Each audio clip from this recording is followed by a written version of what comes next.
지역의 이슈를 살펴보는 헬로 이슈 토크입니다. 전남교육청이 전국 최초로 도입해 추진한 기초학력 전담교사제가 우수 사례로 꼽히면서 전국적으로 확산되고 있습니다. 코로나19의 여파로 학력 격차와 학습 결손 문제가 대두되는 상황에서 의미 있는 정책이라는 평가인데요. 관련해서 조금 더 자세하게 이야기 나눠보겠습니다. 전남교육청 유초등교육과 임진선 장학사 스튜디오에 모셨습니다. 장학사님 안녕하십니까? 네, 안녕하세요. 네, 장학사님 오늘 기초학력 전담교사제에 대해 이야기 나눠볼 텐데요. 먼저 어떤 제도인지 자세하게 설명해 주시죠. 네, 초등학교 교실에 가면 1, 2학년 학생들 중에서 담임선생님의 수업을 따라가지 못하는 아이들이 있어요. 이 아이들의 대부분이 한글을 읽지 못하거나 기초 수세기가 안 되는 아이들이거든요. 이 아이들을 담임선생님 수업이 아닌 기초학력 전담선생님과 함께 별도 공간에서 1대1 개별화 수업을 하는 것을 기초학력 전담교사제라고 합니다. 네, 그렇다면 전남교육청이 기초학력 전담교사제를 도입하게 된 배경이 좀 궁금해지는데요. 아무래도 코로나19의 영향이 가장 크지 않을까 싶은데 크고 작은 문제점들이 있었을 것 같아요. 어떻게 도입하게 된 건가요? 실은 이 제도의 시작은 2018년으로 올라가야 되거든요. 2018년에 전국적으로 국가 수준 학업 성취도 평가를 받거든요. 그때 우리 대한민국의 대부분의 아이들의 기초학력이 부진한 결과가 나온 거예요. 그러니까 네. 기초학력이 지속적으로 부진 학생 수가 증가하는 그런 현상이 발생한 거죠. 근데 18년에 갑자기 증가한 건 아니고 16년 이후로 지속적으로 부진 학생이 증가하고 있었거든요. 이것에 대한 문제점과 또 이제 저희가 18년에 이제 새로운 교육감님이 오시면서 기초학력 책임 교육이라는 공약을 함께 발표를 했어요. 그래서 이제 교육부와 우리 전라남도 교육청의 어떤 정책이 맞아 떨어진 거죠. 그래서 19년 3월에 교육부에서 기초학력 내실화 방안을 발표하거든요. 그래서 대한민국 모든 아이들의 기초학력을 향상시키겠다는 기조가 발표되고 우리 교육청도 그것과 함께 그러면 우리는 어떻게 기초학력을 향상시킬 것인가에 대한 여러 주체들의 이제 합의가 시작됩니다. 네. 그래서 이제 뭐 제도를 바꿀 것인가, 예산을 투자할 것인가 이런 것에 대한 고민 소통 끝에 머무르게 된 결론이 무엇이었냐면 부진 학생에게 어떤 선생님이 또는 어떤 손길이 가야 하는가에 대한 어떤 이 아이들이 어떤 다정한 사람을 만날 수 있는가에 대한 그런 고민에 이르는 거예요. 그러면 아이들을 지도할 수 있는 그 어떤 인력은 그 사람은 전문가일까? 이 아이들을 잘 알고 있는 사람일까? 라는 고민을 했고 그렇다면 어떤 단순한 그런 아이들을 가르칠 수 있는 사람이 아니라 전문성이 없고 단기간 학교에서 생활하는 그런 사람들이 아니라 전문성도 있고 아이들을 지속적으로 가르칠 수 있는 초등 정규 선생님이 이 기초학습 부진화를 지도해야 한다는 그런 결론에 이른 거예요. 네. 실은 그간 이제 우리 교육청뿐만 아니라 타시도 교육청도 기초학력 부진 학생을 지도할 때 대부분 한시적인 인력을 썼거든요. 쉽게 말해서 뭐 인턴 강사라든지 아니면 뭐 이 아이들을 지원해주는 소소한 강사들이 활동을 했는데 그런 것보다는 전문성을 가지고 이 아이들을 지속적으로 지도할 수 있는 초등학교 정규 선생님을 한번 찾아보자라는 결론에 이르렀고 그래서 저희가 최초인 거거든요. 초등학교 정규 선생님이 기초학습 부진한 학생을 개별화 지도하는 최초 정책인 거예요. 네. 네, 그래서 이제 시작을 했고 근데 마침 대단한 거 뭐냐면 20년에 이제 3월에 이 기초학력 전담교사를 선정해가지고 전체 학교에 배치를 하려고 했는데 1월 중순에 코로나19가 발생했잖아요. 실은 그때 저희야말로 굉장히 난감한 게 새로운 정책을 시작했는데 아이들이 등교를 못하는 일이 발생했거든요. 20년 3월에. 이 정책이 어떻게 보면 잠시 표류하고 있었죠. 그리고 나서 5월쯤에 아이들이 등교를 하니까 등교와 동시에 이제 전국적인 고민이 뭐였냐면 학습 격차 네. 그리고 기초학력 부진 이게 다들 뜨거운 이슈가 됐고 학교는 커다란 고민거리가 됐을 때 이제 우리 전담 선생님들이 그때부터 이제 활동을 시작한 거죠. 부진 학생을 찾고 또 그 아이들을 개별화 지도하면서 이 아이들이 쑥쑥 성장하는 것을 볼 수 있게 됐기 때문에 결국 우리가 처음에 준비를 잘했고 타이밍이 잘 맞았고 결과가 좋았다고 저는 그렇게 생각합니다. 코로나19 발생 이전부터 미리 준비를 해오셨기에 또 이런 맞아요. 좋은 결과가 일어났다고 맞아요, 또 저도 맞아요. 생각이 듭니다. 네, 앞서 초등학교 저학년을 대상으로 이루어지는 것이라고 설명을 해주셨는데 그럼 장 학사님 말씀 들어보니까 이제 궁금해지는 게 초등학교 저학년이 사실 학업의 시작 시기라고 할 수 있잖아요. 또 그만큼 학습 결손 문제가 생기면 한 학년 한 학년 올라갈 때마다 그 여파가 커지지 않을까 생각이 드는데 이 부분은 어떻습니까? 이제 실은 1학년 교실은 이미 학습 격차가 발생한 곳이에요. 저도 이제 초등학교 선생님 출신인데요. 1학년 교실에 3월 2일 입학식 첫날에 가보면 한 20명 정도의 아이들이 앉아 있다면 그 아이들마다 다 각각 그 학습의 정도가 다 달라요. 네. 이 아이가 어떤 학습 환경을 겪고 성장했는가에 따라서 그 아이의 수준이 8살 아이지만 초등학교 3학년쯤 되면 10살 아이 정도의 수준을 가진 아이도 있고 또 어떤 아이는 가정의 문해 환경이 어렵다 보니 직접 만나보면 유치원 한 5살 정도 수준을 가진 아이가 있기 때문에 보통 초등학교 1학년 교실은 5세에서 7세 정도 차이가 난다고 하거든요. 이미 아이의 격차는 1학년 교실부터 발생하고 있어요. 우리 전담교사제의 취지가 뭐냐면 평등한 출발선 보장이거든요. 네. 이 각기 다른 아이들의 학습 격차를 우리가 평등하게 보장해주면서 시작하겠다기 때문에 그래서 저희가 초등 저학년에 미리 전담교사제를 시작한 거예요. 3, 4학년에 이 전담교사제를 넣었다면 부진 학생을 새롭게 보습하는 어떤 그런 의미거든요. 근데 1, 2학년은 예방하는 입장이에요. 조기에 발생하지 않도록 미리 예방한다는 취지거든요. 그래서 우리 아이들에게 1, 2학년 아이들에게 먼저 투입되는 것이 옳고 또 실제로 이제 그 어떤 보고자료에 의하면 초등학교 1학년 때 시작된 부진 확률이 그 부진아가 읽기 부진 학생이 초등학교 4학년까지 갈 확률은 약 88%. 그리고 초등학교 4학년 때 읽기 부진 학생이 중3까지 갈 확률이 74%래요. 네. 초등학교 저학년 때 발생된 부진이 결국 고학년을 넘어서 중학교까지 가고 결국 성인에 이르기까지 어떤 학습에 대한 부진이 발생할 수 있다는 거죠. 또 제가 살펴보니까요, 이 기초학력 전담 교사제를 도입하고 나서 괄목할 만한 성과를 냈다고 하더라고요. 올해면 도입한 지가 3년 차가 되는 건데 그동안 어떤 효과들이 있었는지 들어볼 수 있을까요? 네, 실은 저희도 기대 이상의 그 성과를 냈다고 생각하는 게 뭐냐면 실은 그 한글 읽지 못하고 수혜력 부진한 학생들의 특징이 뭐냐면 우리가 경계선 지능 학생이라고 하거든요. 네. 그러니까 되게 그 지능이 그 한 70에서 84 사이의 경계선이거든요. 이제 이런 아이들은 선생님들 말로 치자면 뭐냐면 돌아서면 잊어버리더라. 가르치고 나면 잊어버려서. 그래서 실은 선생님들도 부진 학생을 지도하면서 많은 실패를 경험해요. 내가 지도하면 그 아이가 나의 그 어떤 학습을 이해해야 하는데 이해하지 못하고 금방 잊어버리니까 선생님들도 굉장히 패배감을 느끼거든요. 네. 아이도 마찬가지예요. 왜 나는 자꾸 해도 안 되지 이런데 그 아이들이 안 될 것 같지만 그 아이들에게 어떤 지원하는 전문적인 지도 방법, 학습하는 방법을 선생님들은 가지고 계시고 또 그 아이들에게 개별화 지원을 하니까 충분한 어떤 시간과 열정을 쏟기 때문에 그 아이들이 보통 이 전담 선생님들이 주당 한 4시간에서 5시간 그 아이들을 지도하거든요. 그러면 한 30회기에서 50회기 정도 지도를 하면 한글을 획득하고 어떤 수색이 어느 단계에 도달해가지고 지금 담임 선생님과 함께하는 수업이 아니라 전담 선생님이랑 개별화 수업을 하고 있잖아요. 네. 근데 한 30회기에서 50회기 정도 하면 이 아이들이 담임 선생님 수업으로 돌아가서 일반 학생들과 함께 수업을 따라갑니다.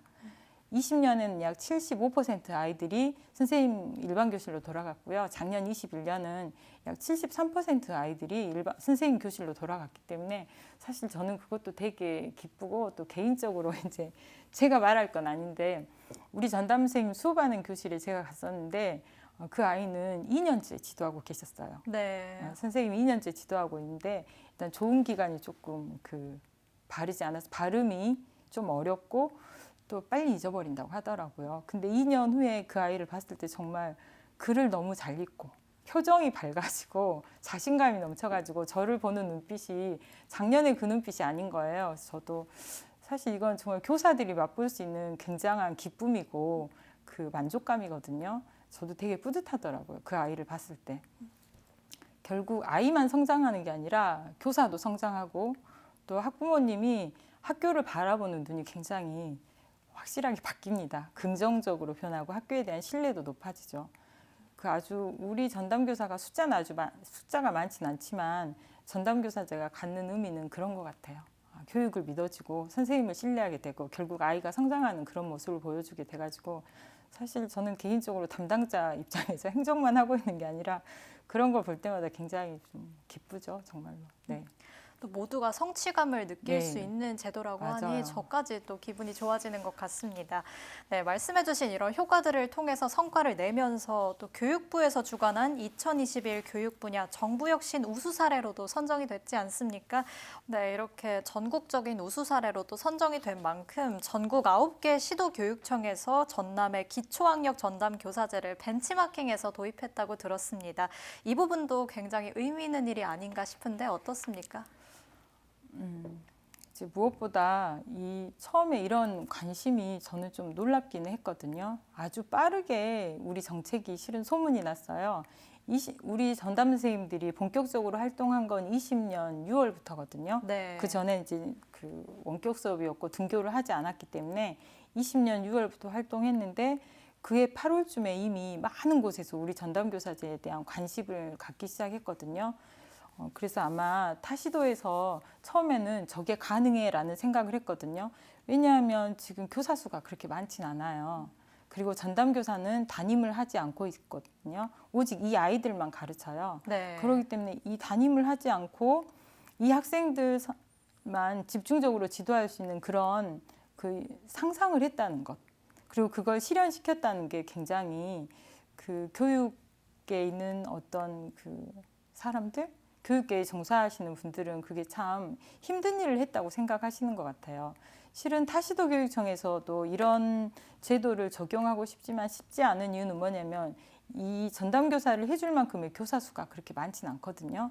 이런 상상을 하고 이걸 실현시켰다는 게 굉장한 일인데 처음에 관심을 가졌던 분들이 이 부진 학생을 정규교사가 이렇게 집중적으로 지원할 수 있는 거에 대한 그 가능성에 대해서 굉장히 높이 쳐준 것 같고 두 번째로는 그 행정적 절차나 예산 지원이나 교사들을 교육시키는 그 모든 프로그램을 우리가 만들어낸 거잖아요. 네. 그런 프로그램을 가지고 있는 이제 우리 교육청을 그 벤치마킹 할 수 있다는 그런 가치를 충분히 느꼈던 것 같아요. 그래서 처음에 우리한테 뭐 연수 컨텐츠를 가지고 가신 분도 있었고 어떻게 교사들을 활용하는지 또는 학생들을 어떤 식으로 지도하는지에 대한 것들을 가지고 가는 과정에서 굉장히 의심이 많았어요. 이게 실제로 가능합니까? 라는. 그리고 사실 많은 분들이 초등학교 1, 2학년 학생들은 아무나 가르칠 수 있다고 생각하거든요. 뭐 엄마도 가르치고 할머니도 가르치고. 그런데 그럼에도 불구하고 한글을 이해하지 못하고 글을 이해하지 못하는 이유는 뭐냐면 제대로 가르칠 수 있어야 돼요. 전문성이죠. 네. 이런 전문성들을 다 저희가 담보해주는 연수 프로그램과 또 전문적 학습 공동체 어떤 지원 프로그램들이 다 있었기 때문에 가능했어요. 그래서 저희가 프로그램과 인력 활용 방법과 또 학생들 지도 방법이 다 있었기 때문에 타시도에서 그것을 의미 있게 생각하고 벤치마킹 할 수 있었던 것 같습니다. 네, 또 전남이 선도했기 때문에 더욱 자부심을 느낄 수 있는 것 같은데요. 장 학사님과 이야기를 나눠보니까 이 기초학력 전담 교사제는 어떻게 운영되는지 궁금해지는데 전담 교사분들이 어떤 방법으로 수업을 진행하게 되나요? 저희가 이걸 풀아웃 방법이라고 하거든요. 이제 영어로 말하면 뭐 뽑아낸다 그런 의미인데 처음에 말씀드린 것처럼 이 아이들이 담임선생님과 일반 수업에서 참여하기 어려운 아이들이에요. 글을 읽지 못하기 때문에. 그래서 이 아이들은 담임선생님의 수업이 아닌 기초학력 전담선생님 교실에서 개별화 수업을 하거든요. 네. 그러면서 선생님이 이제 이 아이의 수준을 먼저 파악하세요. 아이유 눈에 머무르기라고 하거든요. 그래서 아이의 수준을 파악하고 이 아이에게는 어떤 최적의 교육 방법이 있는지에 대한 분석을 하십니다. 그 후에 아이를 지도하는 프로그램을 선생님 스스로 만들어내시고 그 프로그램을 한 30시간에서 60시간 정도 적용하시게 됩니다. 대개 선생님의 전문성은 저희가 이 선생님 개인에게 작게는 60시간에서 한 120시간 정도의 연수를 제공하거든요. 기초학력 전담교사는 문해력 선생님과 수해력 선생님으로 나뉘는데요. 문해력 선생님은 연간 한 120시간 정도의 연수를 받으시면서 아이가 어떻게 하면 한글을 깨우칠 수 있는지에 대한 임상학적 연수를 시작하시는 거예요. 그래서 매번 이 연수를 받고 교실로 돌아가서 아이에게 연수에서 학습한 것들을 아이와 함께 적용해 보면서 아이에게 맞는 교육 방법을 지속적으로 적용하면서 아이들이 이제 한글을 깨우치고 수혜력에서 어떤 뛰어난 이제 어떤 성장을 하게 되는 그런 과정을 거칩니다. 현재까지는 잘 운영되고 있지만 보완점이 있다면 어떤 것들을 들 수 있을까요? 제가 이 일하면서 보람과 함께 느끼는 약간의 두려움이라고 할까요? 그게 뭐냐면 아무도 가지 않은 길을 제가 지금 가고 있는 거잖아요. 전국 최초라고 하니까 가다 보면 되게 생각지도 않은 일들이 막 부딪히게 되거든요. 이제 네. 그 대표적인 게 뭐냐면 이게 전라남도 정책이지 교육부의 정책은 아니에요. 그러니까 저희가 굉장히 지금 뚝심 있게 전라남도 교육청이 해 나가고 있는 거거든요. 저희가 3년째 하면 처음 시작한 충북은 이제 2년째고 올해 처음 시작한 경남은 1년째이기 때문에 우리가 가는 길을 그대로 답습하고 있거든요. 그래서 우리가 가는 길이 굉장히 의미가 있어요. 우리가 어떤 연수 과정을 만들어내고 우리가 학생에게 어떤 지도 방법을 적용하는지가 그 다음에 따라오는 벤치마킹한 교육청들에게는 엄청난 어떤 데이터가 되거든요. 그래서 처음 가는 어떤 정책을 진짜 담대하게 가지고 가는 어떤 담당자로서의 어떤 이제 부담이 첫 번째 있다는 것. 이제 두 번째는 이게 교육부의 정책이 아니기 때문에 제도적으로 이것을 보호해주는 장치가 없어요. 네. 그러니까 전라남도에서 이 모든 것들을 다 끌어안으면서 씩씩하게 가고 있는 거거든요. 그러다 보니 저는 교육부에서 조금 더 관심을 가져줬으면 좋겠다 하는 생각이 들어요. 예를 들어서 우리가 이제 정원 확보 문제가 있어요. 전담교사제를 더 많이 확대하고 싶어도 어떤 교육부에서 더 많은 교사를 지원해주지 않으면 힘들 수도 있고 또는 이게 이분들의 어떤 인사이동 문제나 또는 예산 지원 문제나 이런 것들에 대한 관심이 좀 더 교육부에서 있어야 되지 않나 하는 그런 생각을 많이 하고 있습니다. 네, 올해 3년 차제죠. 이제 올해도 이 제도가 시행이 될 텐데 조금 더 확대해서 운영하는 걸로 알고 있습니다. 어떻게 운영되나요? 저희가 선생님들 이제 선생님들이 좀 더 전문가가 되는 거, 학생이 성장하는 거, 그리고 좋은 프로그램을 만들어 가는 것은 저희가 굉장히 거의 지금 안정화돼 있다고 생각하거든요. 다만 이제 올해 50명으로 확대하면서 더 많은 학교에 어떻게 하면 지원할 수 있을까라는 고민을 많이 하고 있습니다. 네. 지속적으로 20년에는 40명이었는데 22년에 50명이기 때문에 지금 10명가량 늘어난 셈이거든요. 근데 이 선생님들이 전문성을 가지고 있기 때문에 이 선생님들이 아이들을 더 많이 지원할 수 있는 그런 고민, 그리고 이분들의 전문성이 훨씬 더 성장한다면 30회기나 60회기에서 아이들을 지원할 수 있다면 이제 30회기에서 한 40회기 정도라면 지원할 수 있을 그 정도의 어떤 선생님들의 그 전문성 신장, 그리고 또 우리 입장에서는 기회가 된다면 조금 더 인력이 좀 지원됐으면 좋겠다는 그런 생각을 하고 있습니다. 네. 네, 오늘은 기초학력 전담 교사제에 대해 이야기 나눠봤는데요. 이 기초학력 전담 교사제의 도입 배경이라고 할 수 있는 학력 격차, 학습 결손, 기초학력 부진 등 문제와 관련해서 남은 과제가 있다면 무엇이라고 보시는지 궁금합니다. 저는 관심인 것 같아요. 지금 지난 2년간 기초학력이나 학습 격차에 대해서 사실 많이 떠들썩했거든요. 그런데 아이들의 기초학력은 이렇게 막 요란을 떤다고 해서 될 일은 아니고 좀 기다려주고 이 아이들에게 좀 시간을 투자해주고 또 따뜻한 손길이 가야 되거든요. 그래서 그런 어떤 기다림의 시간, 또 인내하는 시간을 우리 어른들이 좀 지켜봐 줬으면 좋겠다는 것이 저의 바람이고, 또 하나는 기초학력의 끝에 뭐가 있냐면 독서교육이 있어요. 네. 우리 아이들 기초학력 지원하면서 제가 그 다음에 빨리 이 아이들이 잘 읽었다면 더 잘 읽게 하고 더 잘 이해하게 했을 때 결국 학습의 기본이 탄탄해질 것 같거든요. 어떻게 보면 우리가 수학이나 영어는 열심히 하고 또 쭉 지원하면 2, 3년 노력하면 이 아이들의 학력이 쑥 성장할 수도 있는데 이 우리 부진 학생들이나 또 여타의 아이들, 학습 격차가 발생한 아이들의 그를 자세히 들여다보면 이 아이가 어렸을 때 어떤 문화 환경에서 컸을까, 또 이 아이가 어떤 책을 읽고 컸을까라는 생각이 들거든요. 결국 수학이나 영어의 학력은 아주 길게 봤을 때 1, 2년이면 성장할 수 있지만 독서력은 그보다 훨씬 더 많은 시간이 필요하거든요. 그래서 우리 아이들이 아주 어렸을 때부터 좋은 책을 만나는 그런 기회를 많이 주면, 그런 문화 환경이 열린다면 결국 1, 2학년 아이들에게 전담교사가 필요 없는 그런 교실이 결국 꿈꿔도 되지 않을까 하는 생각이 듭니다. 장학사님, 오늘 말씀 여기까지 듣겠습니다. 감사합니다. 네, 고맙습니다. 전국적으로 코로나19로 인해 기초학력 부진, 학력 격차 등 교육 분야의 문제들이 더욱 심화되고 있는데요. 전남교육청이 추진하고 있는 기초학력 전담 교사제를 통해 관련 문제를 해결해 나가고 계속해서 학생들이 어려움을 극복할 수 있도록 더 다양하고 촘촘한 지원을 해나갈 수 있길 바라면서 오늘 시간 마칩니다. 지금까지 헬로 이슈 토크였습니다.